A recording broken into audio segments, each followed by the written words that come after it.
So you're gonna touch it. Don't put it in your mouth.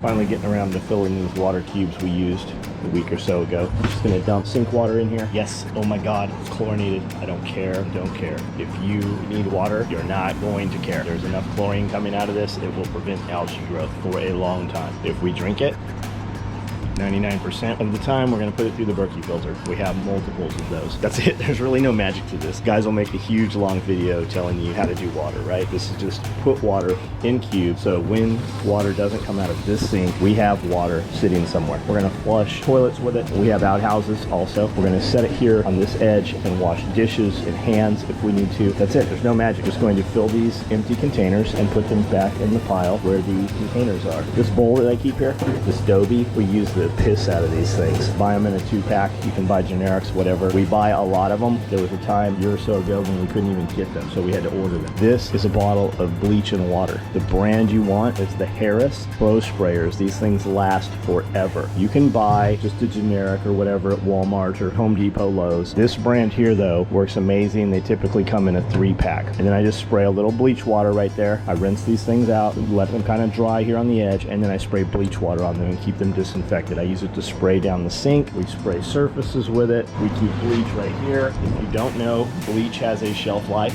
Once you open it, it starts to degrade. Be aware of that. The apocalyptic world, when you find a bottle of bleach 100 years from now, it's not bleach. There might be a little bit left in there, some potency, but it's not how it was. It degrades. Here's the freeze-dried chicken. We have 9 hours left on this load, and it's currently been running for 37 hours. 9 hours left. That's how long it takes to freeze-dry already cooked chicken in cubes, which has already removed a lot of the moisture, right? So about 48 hours, 2-day process. We have a bunch of chicken someplace in here. A bunch of chicken right there. Yes, it's not non-GMO, it's not farm raised, it's not pastured, it wasn't petted and spoken to softly every day. It wasn't fed wine and champagne, it's just chicken. If the time comes we're eating this stuff, you have a lot bigger problems than accumulative junk in your body, right? You're just gonna be glad to have it. It's the fastest, cheapest chicken. It was like $2 a pound. Even right now, while everybody's screaming it's hard to find chicken. When we went a few days ago, there was a cooler full of chicken. When we went Sunday night, last night, at about 6 o'clock, there was maybe 10 packages of chicken left. These suckers are big. I want to say they're like 6, 7 pounds a package. I don't know what they are. Roughly 20 pounds goes into that freeze dryer. We have the large freeze dryer, Excalibur. Awesome. We've been having serious conversations the last couple days, you know, a few minutes here and there, about buying a second freeze dryer. The time would be the issue. The time it takes to cut the chicken up, the time it takes to prep the chicken, the time it takes to cook the chicken in the pans, the time it takes to put it on the trays, and then the 2 days it takes to run it. That includes no manpower, right? Electricity, little electricity, but I think we're going to add a second freeze dryer.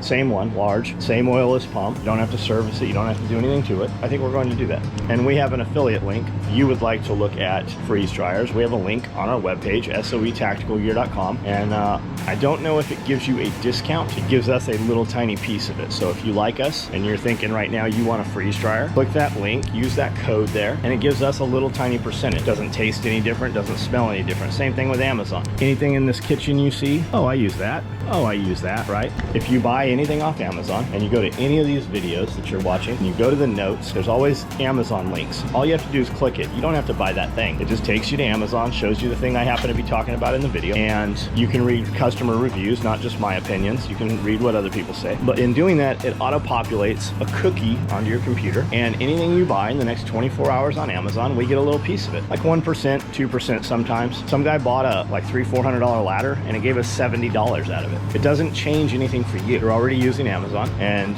it just takes money away from evil Amazon and helps whoever you were watching. Whoever's link you click, and it doesn't have to be my link, right? I don't really like that guy, but I'm listening to him anyways because I hate him. Use somebody else's link, that's fine. Take some money out of Amazon's pocket and give it to the content provider that you are listening to. I've got more water containers to fill. As you see, I started filling this container here and it turned into something completely different. That happens all day long. 2, 4, 6, 8, 10, 12, 13, 14 fit right here. Can you stack them 3 high? You can. Should you stack them 3 high? You should not. As you see, this one here is leaning forward because the one on the bottom is kind of crushed weird. That's just how they are. I stack them 2 high. 3 high, typically one on the bottom fails and starts to leak. These blue self-reliance water cubes hold water great. They come with a valve on them, which is nice. Nest inside. Breather valve right here has a little gasket in there. These work great. They are not durable. If you put them in the back of your truck and let them slide around, they will always bash the corners in. They will always leak. They're nice though for just stationary uses. We carried them around in trailers for years going to the desert. As long as they were strapped to a flat wall, never was there a problem. You can also undo this and you can get a battery operated pump that will turn the thing on and it pumps like a normal sink. You can wire that into a counter in a trailer or your workbench out back or whatever. Or you can just turn them sideways and gravity open the valve and gravity will flow out. The vent really helps, keeps the water from chugging. Make sure this is closed when you go to move it, or as you see, you will have water all down your leg. These valves right here, take these and put them right on the inside here, just like so. Then they will nest down inside here. You will also see these top pieces here. This one is cracked, still function, just leaks out there a little bit. You can buy extra parts on Amazon for those valves, and we actually keep extra parts right here where all these water cubes are. I have the Reliance spare parts kits, and they come with the extra valve, the extra lid, the extra gaskets, the breather cap. They have everything right there, and I just keep a few extra spare parts kits right there. A lot of these cans here came from San Diego with us, so they're near 20 years old right now probably. And then I have a whole bunch more that James gave me, and he switched to something else. I don't know why he switched, probably just uniformity, and they fit better in wherever he was putting them. So we have a bunch of his. I don't know how old those are either, but we have a lot of those things and they work well, and I still continue to buy them now.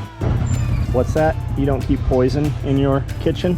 What happens when that stuff freezes? I'm pretty sure that it doesn't freeze. We left this one out here, and I'm pretty sure that it never froze because it's salt, right? Salt-based, it can't freeze. How about all your liquid fertilizers and stuff? Like this here. This didn't freeze either. This Dr. Garrett's, whatever's in there, it won't freeze. Probably should get the container out of the sunlight. It'll bust the container down pretty bad. Aquaponic system, pretty miserable. These cabbages, still usable probably. The fish, pretty dormant. They're not really coming up and eating, but they're there. You're gonna be so excited. Do you know what this is? It says it's a paper towel holder. I hope that there's not a rod that goes through the middle. I hope that I can move it closer together and use it for toilet paper. Oh, that would be nice. And that does look like that will actually do that. If I can get this off of here.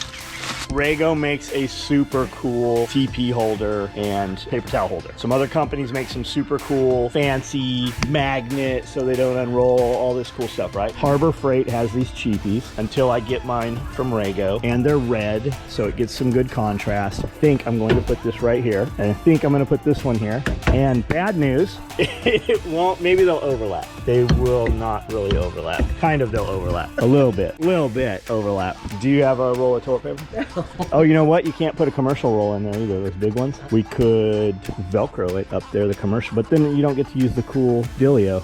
Go get a normal roll of toilet paper. Do you know where there's one at? Harbor Freight, US General, magnetic paper towel holder. Not really meant for toilet paper because it doesn't really go close enough, but I feel like these are glued on here and I could move them closer and make them work a little better. I was gonna say, or I could just put a screw through here. Then you wouldn't really be able to adjust it too well. Hey, what are you doing? Get out of there. What? Yeah. Hey, there are no mice in here. Your TP, sir. Your royal toilet paper. Not ideal. It works. It works until you go barreling down the road. We'll see when you come back where this roll of toilet paper is. The magnets kind of repel each other almost. I don't know. Not like I envisioned it, but kind of still works. I mean, it'll be super cool for a roll of paper towels. You know, those blue shop towels that are real rugged and durable. I think it'd be awesome for that. Oh, wait, you go. Let me have my box. My other box. No defrost. How come? I'm gonna let it do it on its own. What's the advantage to that? It doesn't heat up the drum. Water vapor come through there? It will, yeah. How long does that take? Only that long? Will it open? Leave it alone. Why? Because it'll pop open. What if I just pulled it? It wouldn't have made any difference. It's not as cool if you pull on it. I really don't know why you're yelling at me right now. Freeze, dryer, it's supposed to be freeze. They're pretty warm right now. Yeah. Brush out the freeze dryer. Just like eating chicken chalk. Oh man, it just sucked all the moisture out of my mouth. Quick, put some water in my mouth. So all I do is I just put gloves on so that I don't get the oils from my hands on the food, and I literally just use a canning funnel. So you don't get love all over the chicken? Oil. You don't want oil on your freeze-dried food. And you get one tray per bag basically? I probably will, yeah. And what bags are these? They are the U-line matte black 5 mil 7x11. Oh, is that 1 gallon? We don't know. 7 by 11. 7 by 11. And they're stand up. They're gusseted. They're gusseted at the bottom. Don't need a window, though you can get them with a window. I'll put a link to something similar on Amazon so you can see. You don't have to buy them on Amazon, but if you only want a few of them, Amazon's probably the easiest place to buy them. Your freeze-dried food won't last as long if you have a window. Why? Because you need it black. Because of the light? Yeah. Well, I mean, most people are going to keep this in cardboard boxes and stuff in a dark room. On the moon. Okay, so you filled it. Most of the way. Because I have to be able to close the bag without puncturing it. Got it. This is the best packing peanut chicken in the world. What does the cat do? He thinks there's a mouse over there in the corner again, which means there probably must be a mouse over there in the corner again. Spends a lot of time over there. He can hear the other cats. Not through there, he can't. Oh, most certainly. How long if you float it in a cup of water and take it to rehydrate back to chicken? Still chicken. Has no moisture. Honestly, I don't know. It depends on if it's cold water, boiling water. Oh, it's almost back to normal right there. That's cold water. I mean, it's nowhere near normal, but it doesn't crack in your mouth now when you bite it. I usually take them just like this and put them in ramens or soups.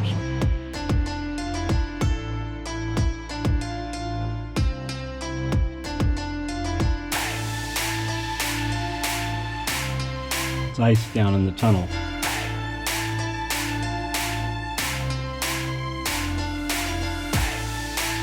Seven bags freeze-dried chicken. 7 bags of freeze-dried chicken. How many pounds did that start as? 18 pounds, did 7 bags.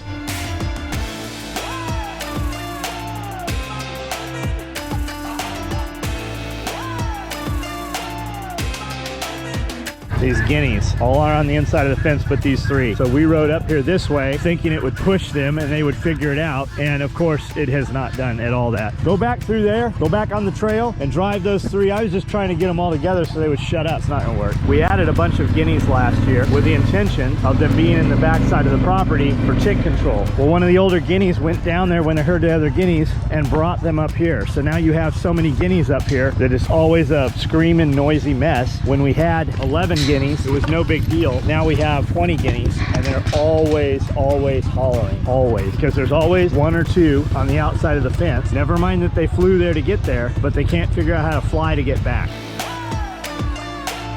I got meat for you. Come on. There's Mama Duck right there. Hello, ma'am. It's ma'am. There's that haggard chicken. I don't think that thing will ever grow feathers. Hello, chicken, chicken, chicken. Hello, chicken. Hello, chicken. Got some leftover taco meat, some leftover birria. So I've been eating this stuff. Alyssa said machaca, and it is very much like machaca, and it might even be the same thing. I'm guessing just the seasonings are different. I used to get a burrito in Oceanside at a Mexican little burrito shop, little taco shop right next to the old shop in Oceanside. And first 30 days, I rolled up there, ran out of gas, and slept on the floor and ate MREs. Traded Marines MREs they were bringing back that would have went in the dumpster for belts and slings and stuff, and lived on MREs for 30 days in the old building. And I would sell a few things here and there, and when I had $5 I would walk down to the taco shop and I would buy a machaca burrito, and it was basically like stewed beef meat with eggs, onion, and bell pepper in it. Man, were those things good. They were just amazing. And then you come here to Tennessee and you find taco shops with like real life Mexicans, like real Mexicans, you know, but the food's not the same. It's just different. We even take Mexican dudes in with us that speak Spanish, and they're like, okay, here's what we want, and then we get it. But when you, the white guy, go back without the Mexican dude, it's like, oh, make it the white boy way, and you never get the same thing. So Jeremy makes this birria. We're actually having it tomorrow, and this is from last week. This isn't birria, it's Mississippi pot roast, kind of similar without the seasoning and spice. But I've been eating this stuff. I warm it up, shred it up with a fork, and then put it in my eggs in the morning, and that's from last week. So fridge clean out, giving it to the dogs. I'm gonna put it in these bowls here. These dogs, it's like an Easter egg hunt. When they're done eating, they just walk around with their dog bowls. I don't know why. So you're constantly like, sometimes you'll be out here 5 minutes before you find find the dog bowl, and there's no rhyme or reason. Sometimes it'll be on the edge of the pond, sometimes it'll be in one of the little lean-tos. You never know where it is. So I bought metal bowls, thinking, okay, well, they won't move them around. They don't like the metal. They still move them around, right? They pick them up and they carry them around. So I got these no-spill bowls, right? Shouldn't be able to carry those. Somehow they still get a hold of these things. So I'm gonna mix in a little bit of kibble, mostly meat. And I know there's gonna be somebody who's like, oh my God, taco seasoning will make their tummy so upset. My dogs poop and it looks just like every other poop. They're the best poopers, believe me. The best poop, marvelous poop. Everybody tells me it's the best poop. This is something very special. Very, very successful, so good and so fast and so strong, so big, so strong, so powerful. Poop. They don't seem like they're sick ever. They've been eating people food and scrap clean out and leftover their entire life for the most part. So that's what's gonna happen right here. I'm gonna take these bowls and I'm gonna take these tongs so I don't get grease all over my fingers. We were throwing grease away. Now we put grease over the dog food, especially in the winter. Whether it's detrimental to them or not, I don't know. My dogs seem pretty healthy, pretty happy, pretty spry. And if you're prepping for anything, you know, ever, it should ultimately be kind of to be a homesteader, I think, and live without power. And in which case, you're not getting dog food anymore. So you might want to condition your dogs to be able to live that way and get used to it. I should have brought a spoon. I'm spilling this stuff all over, which means it'll be on the four-wheeler, which means nothing until you put a sweatshirt down there or something and you have grease a week later or days later and you don't know it. So you're wearing it and then you're driving to Tractor Supply and your car breaks down and you take the shortcut through the woods and a bear attacks you because you had taco grease on your hoodie that you didn't know was there. See how that can just unravel so quickly for you? Be careful with the taco grease on your four-wheeler so it doesn't get on your hoodie, so you don't get molested by a bear. That can totally happen. There might be a bear over there. So, should have brought a spoon rather than you guys are prepping, right? You live on city water, or you live in a city, you have no idea about septic systems. Grease, bacon grease, meat grease, anything like that destroys septic systems. So you want to let this warm up, preferably. If you don't have power, warm it up in the sun if you can. And you want to wipe that out of there. You want to get as much of that out of there and into your feed bin for calories as possible. But importantly, you want to get it out of here. Paper towels, napkins, whatever. Save all those free napkins they give you at fast food. You shouldn't be at fast food, but I know you're disgusting asses at fast food. So get all those free fast food, or get them from your friend that goes to fast food. Get all his napkins, wipe out your grease from your bowl before you wash it, so as little as possible goes down the septic system.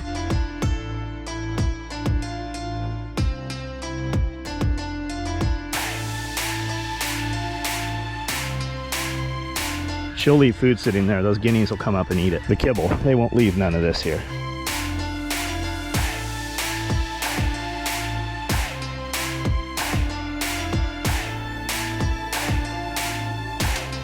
This duck, and there's a white one, geriatric duck, grandma duck, senior citizen duck. That duck's super old. And then I got the other one. Remember the duck that was caught in the fence? It had a kind of a bum leg. That's him right here. See how he kind of walks around on like he only has one foot? The foot works, it just doesn't work proper. Doesn't stop him from anything. He kind of just sits down when he eats. That's that duck. One egg out of this coop. These chickens in here need to be dispatched or relocated. And I think because they're older, 1, 2, 3, 4, 5, 6, 7. I see 7 chickens in here. We're getting one egg. That's a beautiful bird right there. Not sure what kind of bird that is. What kind of bird is that? A Wyandotte maybe? See how it's got a bum leg too? Just over time, jumping off perches and stuff. There's a bunch of those birds in that coop over there that up and comers this year. But these birds, I feel like because they are older, and that rooster, I don't know what I'd do with him. If I put them in with the other chickens, I think the other chickens that are younger will just bully the shit out of them. We'll just end them. That'll kind of be the end of them, which I don't want to do. They say if you're introducing chickens, to put them in at night. Just take your chicken that you're introducing, put it on the perch with the other chickens, and when they wake up, they'll just be part of the new flock. Maybe. We buy chickens a dozen at a time and put them in the old coops, and they kind of stay sequestered. So you'll have those 12 new chickens away from the other 20 chickens. And then eventually within a couple months, they're all just one flock. But when you put them in there, they will kind of bow up and try to do the vying for pecking order. Who's the alpha? Sometimes the alpha changes. Sometimes the alpha remains the same. But that's not for today. That's another day.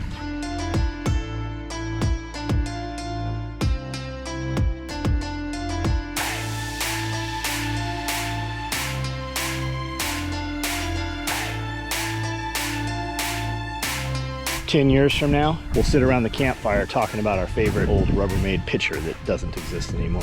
Mama duck's got going on over here. 3 eggs, 1 brand new shiny egg, which means it's probably from today, and being that there's only 3, that means another one has disappeared.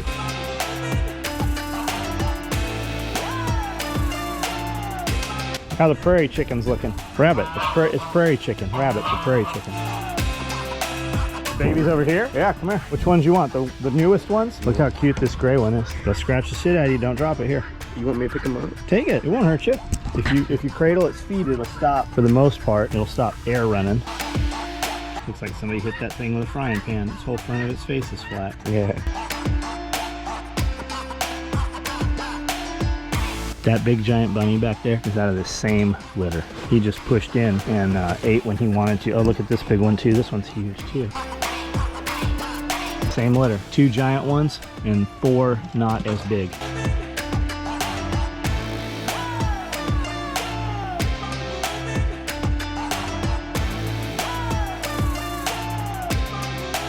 So this is my favorite nozzle. It's made by Nelson. I'm sure I have some others just like it that have other names on them. I have some nice newer ones inside. The sun chews them up. The sun destroys them. The rubber comes off. They don't look as pretty, but they still function. And it's called a fireman's nozzle. On-off valve here, focusable from spray to a point beam right here. And they work great. We've been using them for years. I'll put a link in notes so you can see them on Amazon. You don't have to buy them on Amazon. You can buy a set which comes with like another water nozzle. Saw them at Sam's Club the other day. Costco has something. They probably have something at your garden center or Walmart also like that. We're gonna hook that nozzle onto that hose. We're gonna pressurize it and we're gonna blow this manure out that we've been putting off right there. We drag them every day, we move them, but there's not a lot of grass out here for them. So we're gonna blow all that out of there. That'll give them access to more ground.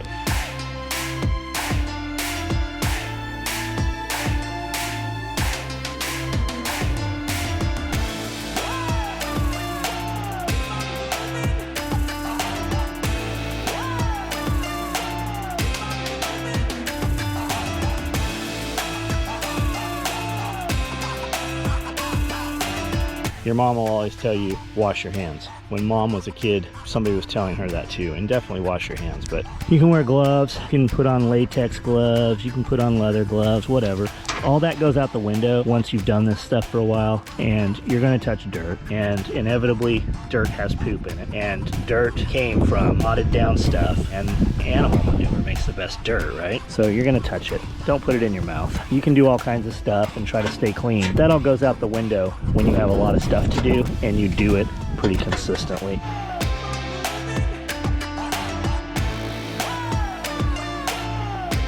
It's poop. It's always poop. If you don't know and you're not sure, default to poop. That right there, sir? Poop. Now, how do we get it out of there?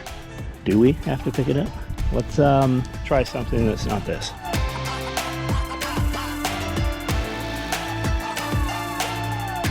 Man, I just got that all over my forehead.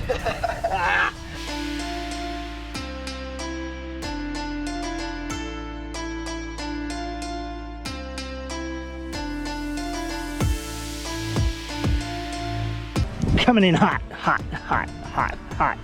Coming in hot. Poop's okay until it's inside you, then poop's not okay. You let those things cut you open, then you got an infection issue. All right, so just wash it out really well. And this is one of the most dangerous things you'll do every day is messing around with sheet metal. It can cut you, man, and it'll cut you when you're not paying attention to it. You can come riding across, talking to your friend on a four-wheeler, and it could just slice your neck, man. Always be careful around metal.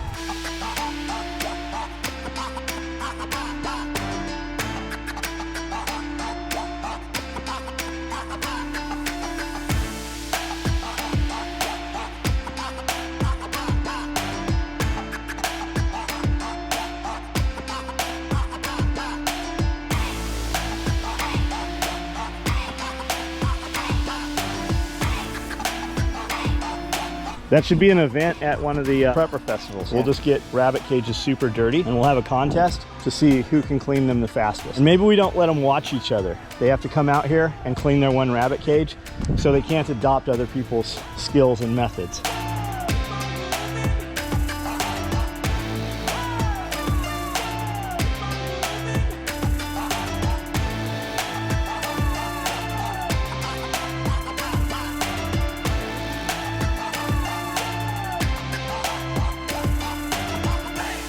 It was pan-delirium. Rabbits everywhere. Did you imagine rabbits in a tornado? Tornado rabbits. I like it. What are you doing? What are you saying, Todd? Bitches, hoes, and all that shit. Here's another rap that I'm about to spit. You know too short? Grease will destroy a septic system. So usually I'll use a spatula first and get most of it. Now, it might be different for your septic system at your house because when we cook here, we cook for like 20 people usually, so the grease load's a lot higher. But to prolong your septic system, if your plan for doomsday preppers is to still poop in your own toilet, you want to take care of your septic system, which means no grease in the septic system, and it will prolong it a lot longer.